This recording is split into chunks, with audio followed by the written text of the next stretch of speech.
Hey, how are you doing everyone? Welcome to the Bearded Medic. So, you're thinking of applying to medicine, but what's the process? What sort of things do you have to do? When do you have to do them? This video is for those of you that need those questions answered.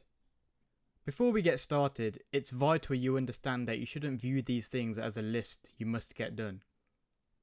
Try to fully engage with what you're doing. For example, a book. Don't just read a book because it will look good in your personal statement. Read it if you're interested. Put yourself in the mind of the author's book you're reading. Think, can I do this? Immerse yourself in the activities you commit to and learn from your experiences. If you can approach things this way, it will show when you're writing your personal statement, when you're being interviewed, when you go through med school, because your engagement and passion will be reflected in your actions. There are many hurdles when applying to medical school and beyond, but don't treat them as things that you must overcome. Treat each jump as a step in the learning process to make you a better person overall. One that is more informed and knowledgeable about what they're getting into. So, let's set the scene. You're at the start of your journey and medicine is something you're interested in. It's something you want to pursue. But what is the path that lies in front of you in order to get into medical school? Let's begin the journey. Firstly, why medicine? What are your motivations? Start doing some research around medicine and what it means to be a doctor. A part of this journey you will find yourself on will involve you questioning your intentions of being a doctor. The best way to figure out if you can do it is to get in contact with doctors and medical students and ask them for advice and experiences. You can click on the link on the top right to get a few reasons why doctors do as they do. If you're a GCSE student, the main thing you want to do is aim as high as possible in all your GCSEs, especially in the core subjects being sciences, English and maths. This will allow you to keep all of your university options available, as some universities score GCSEs along with other parameters when giving out interviews. Of course, GCSEs aren't the be all and end all of medicine, but you will want to keep all of your options open. You will also want to consider how you can demonstrate the qualities required for medicine. Among the qualities you'll want to demonstrate is leadership, communication, empathy and teamwork, but there are so many others to deliver on as well. Lots of these qualities you may have developed already, but you'll also want some experience in a care environment to really connect with why these qualities are important. So consider looking around for work experience in places such as care homes and charity shops. You might hear people claim that hospital placements are needed. Medical schools know it's unrealistic to suggest that every applicant has hospital and GP experience. Most hospitals would even say no due to you being under 18. Hospital experience is not vital. It acts as a unique experience if you can get it because of the environment you're in. But there's no harm in asking. So ask around and push. This is the same for other work experience. You may have to do a lot of chasing up, and you may be frustrated, but keep that end game in mind. What you want to do, where you want to be, and keep going. Think about what other things you can get involved in on an extracurricular level. Sports, music, art, maybe a book club or cooking as a hobby. Do something you're interested in and hopefully you can demonstrate certain attributes to show that you're an all-rounder and have something other than academics. These will be sure to develop attributes needed to do medicine and will also be vital for your personal statement and interview stages.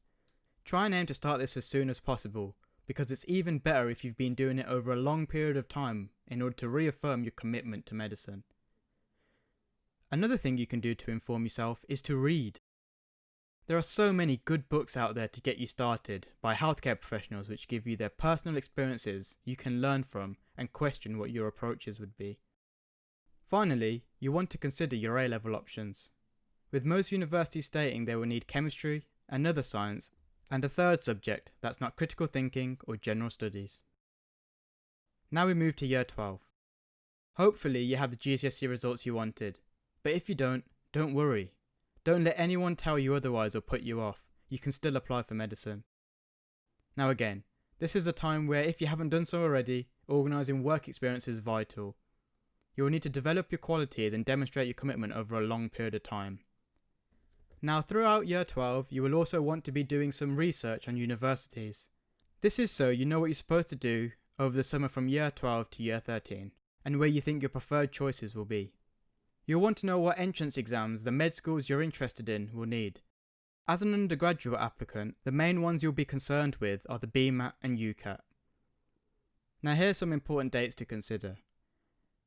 UCAT registration usually opens at the start of May and closes at the start of October, and will be sat in between those dates. Early BMAT registration usually happens mid-August and can be sat at the end of August, otherwise registration for the October sitting opens at the start of September. This is important because you will know the results of the UCAT before you send off your UCAS form by October 15th, which is the deadline for medicine and Oxbridge applicants. However, with BMAT, if you took the October test, the results will come after. Something to bear in mind when selecting what exam to do and what universities to apply for. Alongside revising for those entrance exams, you would definitely want to start on your personal statement in the holiday between year 12 and year 13 if you haven't done so already. The personal statement is sent in your application to the university. It supplements your application by giving you a chance to articulate why you feel you should study the course. You're limited to 4,000 characters or 47 lines to do this. There's no problem in starting early. In fact, earlier the better, because you have more time to develop and improve it. If you leave it too late, it can be really stressful when you start the new year and begin your UCAS application. After you've done everything, your personal statement and university and course choices are sent off as part of your UCAS application by the 15th of October. Everything else is sent separately. Medicine can be selected for 4 of the 5 choices you get to pick on your UCAS form.